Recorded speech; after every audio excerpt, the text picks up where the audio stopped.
ससुर जी के फान जाता रोज चारा पाई, घूस जाला सासू जी के आवते अंघाई, आवते अंघाई, आवते अंघाई। ससुर जी के फान जाता रोज चारा पाई, घूस जाला सासू जी के आवते अंघाई। रोज सटी जाला पंजरा कहे बनल बाटे जातारा हो, बहारा बाजब भातारा मिले में बा कैसन खातारा हो।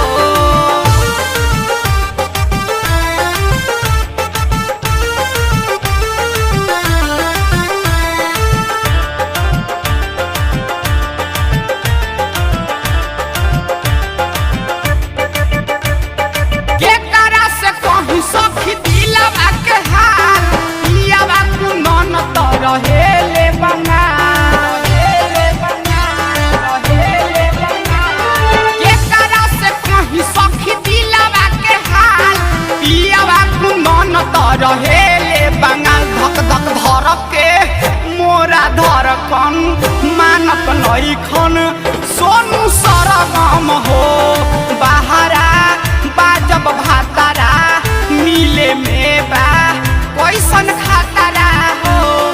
रोज रोज इहे कहीं आवे लाइया, रात भर देवे सखी से जिया पमार। अब के पर बाटे पहारा जब सैया